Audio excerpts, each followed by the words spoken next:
आज हम बात करने जा रहे हैं मिस्र की एक ऐसी महारानी की जिसने सत्ता और ताकत को हासिल करने के लिए अपनी खूबसूरती का इस्तेमाल किया और जिंदगी भर षड्यंत्र किया। आखिरकार उसकी प्रेम कहानी खुद एक षड्यंत्र का शिकार हो गई। वीडियो में आखिर तक हमारे साथ बने रहिएगा। आज हम आपको दिखाते हैं मिस्र के अतीत की उड़ान। क्लियोपेट्रा हिस्ट्री में इसका नाम आपने जरूर सुना होगा। मिस्र की ये महारानी बेहद खूबसूरत थी। हुस्न की मलिका, चतुर, चालाक होने के साथ साथ इसके बारे में कहा जाता था कि ये अपनी खूबसूरत बॉडी और पुरुषों की काम वासना का इस्तेमाल करके भी बड़ी चतुराई से अपने फायदे के लिए किया करती थी। अपने पर्सनल इंटरेस्ट के लिए इसने कई खतरनाक षड्यंत्र रचे थे।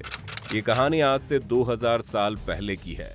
323 ईसा पूर्व में जब सिकंदर की मौत हो गई थी। सिकंदर की मौत के बाद उसके साम्राज्य में उसका कोई भी वारिस जीवित नहीं था, जिसके चलते उसका पूरा साम्राज्य उसके गवर्नरों ने आपस में बांट लिया। मिस्र का साम्राज्य टोलेमी के हिस्से में आया। टोलेमी सिकंदर का सबसे वफादार गवर्नर था। टोलेमी और उसके वंशजों ने आने वाले 300 सालों तक रूल किया। मिस्र के शक्तिशाली साम्राज्य के शुरुआती दौर के राजाओं ने मिस्र को मजबूती प्रदान की, क्योंकि वो सभी शक्तिशाली और राज सिंहासन को संभालने में कैपेबल थे। धीरे धीरे मिस्र के शासकों की सत्ता पर पकड़ कमजोर होती चली गई।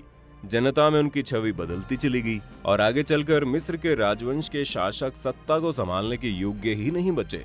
एक दौर ऐसा भी आया जब मिस्र के डरपोक और कायर शासकों के मुकाबले रोम की शक्ति बढ़ने लगी और पूरी दुनिया में रोमन साम्राज्य का बोलबाला हो गया। रोम के राजाओं ने दुनिया के अलग अलग क्षेत्रों को जीतकर उन्हें अपने स्टेट में शामिल करना शुरू कर दिया। दुश्मन के शक्तिशाली होने और अपने सिर पर चढ़ जाने के बावजूद मिस्र के शासक अपनी अय्याशी की चादर के बाहर आने की हिम्मत नहीं जुटा पा रहे थे। इसलिए उन्होंने रोम के शासकों को अपने राजकोष से खजाना देना शुरू कर दिया, जिससे कि रोम और मिस्र के बीच युद्ध टलता रहे। लेकिन यह सिस्टम ज्यादा समय तक चलने वाला निर्णय नहीं था। धीरे धीरे मिस्र का साम्राज्य कर्जे में डूबता चला गया। जब क्लियोपेट्रा के पिता ने मिस्र के एडमिनिस्ट्रेशन की कमान संभाली, उस समय तक मिस्र पर बहुत ज्यादा कर्जा चढ़ चुका था, जिसकी वजह से राजा के लिए एडमिनिस्ट्रेशन संभालना मुश्किल हो रहा था। इन्हीं हालातों से संघर्ष करते हुए क्लियोपेट्रा के पिता ने मिस्र की गद्दी को संभालते हुए एक दिन इस दुनिया को अलविदा कह दिया। इसके बाद क्लियोपेट्रा और उसके भाई टोलेमी दियानीसेसन इस राज्य सिंहासन के वारिस थे। क्लियोपेट्रा अपने भाई से बड़ी थी, इसलिए उसने अपने सगे भाई से ही शादी कर ली और दोनों मिलकर मिस्र का शासन संभालने लगे।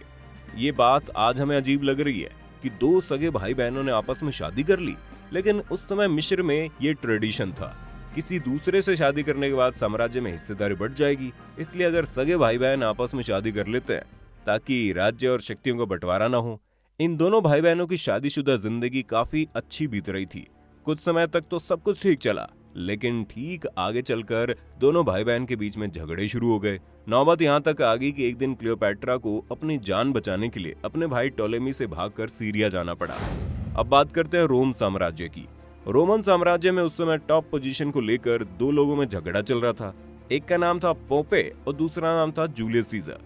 राज सिंहासन के इन दोनों दावेदारों के बीच जबरदस्त झगड़ा हुआ और इस लड़ाई में पोम्पे को हार का सामना करना पड़ा। वो अपनी जान बचाने के लिए मिस्र जा पहुंचा। उस समय मिस्र का राजा क्लियोपेट्रा का भाई टोलेमी दियोनेसिस था। पोम्पे उनके पास शरण मांगने के लिए आया था, लेकिन टोलेमी रोम की गद्दी के दूसरे दावेदार जूलियस सीजर की नजर में अपने नंबर बढ़वाना चाहता था। उसे लगा पोम्पे जूलियस का दुश्मन है, अगर वो उसे मार देगा तो सीजर खुश हो जाएगा, इसलिए उसने पोम्पे को जान से मार दिया। जब जूलियस सीजर मिस्र पहुंचा तो उसने पोम्पे को मरा हुआ देखकर काफी खुशी का इजहार किया। मिस्र में जश्न मनाया गया।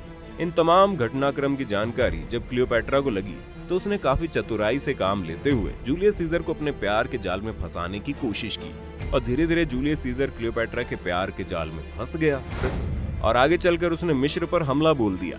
इस हमले के बाद क्लियोपेट्रा के भाई टोलेमी की हत्या हो गई और उसे राज सिंहासन मिल गया। लेकिन मिस्र के लोगों को एक स्त्री के अंडर में नहीं रहना था। वो नहीं चाहते थे कि कोई लेडी उनके ऊपर रूल करे, इसलिए क्लियोपेट्रा को दोबारा अपने दूसरे छोटे भाई से शादी करनी पड़ी। दोनों की शादीशुदा जिंदगी कुछ समय तक तो काफी अच्छी चली, लेकिन आगे चलकर इन दोनों के बीच भी झगड़े शुरू हो गए। लेकिन टोलेमी के इंसिडेंट से क्लियोपेट्रा सबक ले चुकी थी, इसलिए उसने बात आगे बढ़े इससे पहले अपने पति और छोटे भाई को जहर दे दिया। इसके बाद वो रोम चली गई और जूलियस सीजर के साथ रहने लगी। आगे चलकर क्लियोपेट्रा ने एक बेटे को जन्म दिया। लेकिन रोम के लोगों को जूलियस सीजर और क्लियोपेट्रा का रिश्ता पसंद नहीं आया। वो मिस्र को अपना दुश्मन मानते थे और क्लियोपेट्रा मिस्र की रहने वाली थी, मिस्र की रूलिंग फैमिली से थी और करंट में वहां की रूलर भी थी। लेकिन एक दिन रोम की जनता जूलियस सीजर को घेर कर चाकुओं से गोद कर उसकी हत्या कर देती है। इसके बाद क्लियोपेट्रा वापस मिस्र जाने को मजबूर हो जाती है। जूलियस सीजर की सेना के एक बहादुर सेनानायक मार्क एंथोनी रोम के लिए नए शासक बनते हैं और वो भी मिस्र को लेकर काफी पॉजिटिव नेचर रखते थे, खास तौर से क्लियोपेट्रा को लेकर। उन्होंने 2 बार क्लियोपेट्रा को मिलने के लिए एक पॉलिटिकल बॉन्डिंग के लिए न्योता भेजा, लेकिन क्लियोपेट्रा ने दोनों ही बार उनके इनविटेशन को डिनाई कर दिया। जब एंथोनी ने तीसरी बार इनविटेशन भेजा तो इस बार क्लियोपेट्रा ने उस इनविटेशन को एक्सेप्ट कर लिया। ऐसा माना जाता है क्लियोपेट्रा ने अपनी पहली मुलाकात में ही मार्क एंथोनी को अपना दिल दे दिया।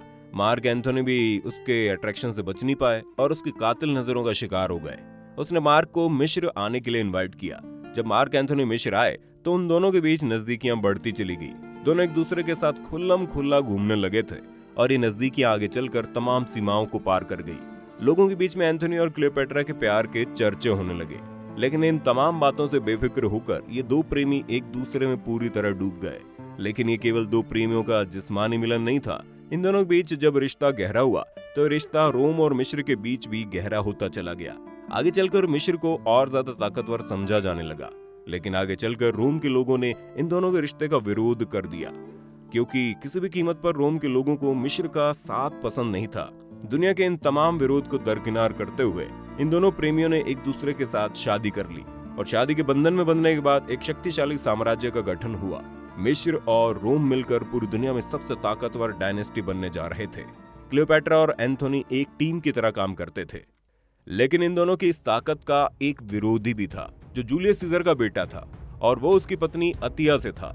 उसका नाम ऑक्टेवियन था, जिससे ये लगता था कि जूलियस सीजर के बाद रोम की गद्दी का हकदार वही है। ऑक्टेवियन के जले पर नमक उस समय छिड़का गया जब मार्क एंथोनी क्लियोपेट्रा को बाकायदा ऑफिशियल तरीके से रोम में लेकर आया। क्लियोपेट्रा ने काफी शानदार कपड़े पहने थे और वो बड़े खूबसूरत लग रही थी। उसका मुस्कुराता हुआ चेहरा जब रोम के सैनिकों के बीच से होता हुआ गुजरा तो रोम के लोगों के दिलों पर सांप लौटने लगे। इस नजारे को देखने के लिए ऑक्टेवियन खुद वहां पहुंचा, लेकिन इस सीन को देखकर वो बुरी तरह से गुस्से से भर गया। उसे अपने हाथ से अपने पिता की विरासत साफ साफ जाती हुई नजर आ रही थी। उसने आगे चलकर एंथोनी के अगेंस्ट वॉर डिक्लेयर किया। मार्क और ऑक्टेवियन की सेनाओं के बीच जबरदस्त युद्ध शुरू हो गया। इस युद्ध में मार्क एंथोनी की जीत हो रही थी, उसकी सेनाएं भारी पड़ रही थी। ऑक्टेवियन ने जब युद्ध का पासा पलटता हुआ देखा तो उसे समझ ही नहीं आया कि वो क्या करे, लिहाजा उसका दिमाग में खतरनाक साजिश ने जन्म लिया। उसने युद्ध के दौरान ये क्लियोपेट्रा के मारे जाने की खबर फैला दी। इस खबर को सुनने के बाद मार्क एंथोनी पूरी तरह से डिप्रेशन में आ गया। युद्ध के बीच में उसने अपने सारे हथियार छोड़ दिए। अपने लीडर को इस हालत में देखकर उसकी सेना का भी मनोबल टूट गया और वो हारने लगे। ऑक्टेवियन अपनी साजिश में सफल हो गया। ऐसा माना जाता है एंथोनी अपने ही तलवार के ऊपर गिर गया, इससे उसकी मौत हो गई। लेकिन ये बात भी सामने आती है कि अपने आप को घिरा हुआ देखकर एंथोनी क्लियोपेट्रा के साथ मिस्र भाग गया था। अगले साल ऑक्टेवियन मिस्र पर पूरी ताकत से हमला करता है और एंथोनी को लगा कि वो गिरफ्तार हो जाएगा, इसलिए उसने आत्महत्या कर ली। ये खबर जब क्लियोपेट्रा को लगी, वो भी बुरी तरह परेशान हो गई। वो अपने महल की तरफ भाग गई। अपने महल पहुंचकर वो मार्क एंथोनी की चीजों को देखकर उनसे लिपट गई और जोर जोर से रोने लगी। उसे लगा वो भी पकड़ी जाएगी, इसलिए उसने अपनी छाती पर एक जहरीले सांप से कटवाकर आत्महत्या कर ली। इस तरह 2 प्यार करने वाले लोगों के षड्यंत्र का शिकार होकर इस दुनिया से चले गए। लेकिन इन दोनों की प्रेम कहानी आज भी याद की जाती है। फेमस इंग्लिश साहित्यकार शेक्सपियर ने अपनी कहानी में इन दोनों को नायक और नायिका बताया है। आप मिस्र की महारानी क्लियोपेट्रा और उनके प्रेम कहानी के बारे में क्या सोचते हैं, हमें कमेंट बॉक्स में लिखकर जरूर बताइएगा। हम फिर मिलेंगे नए वीडियो में, तब तक के लिए जय हिंद, जय भारत, वंदे मातरम।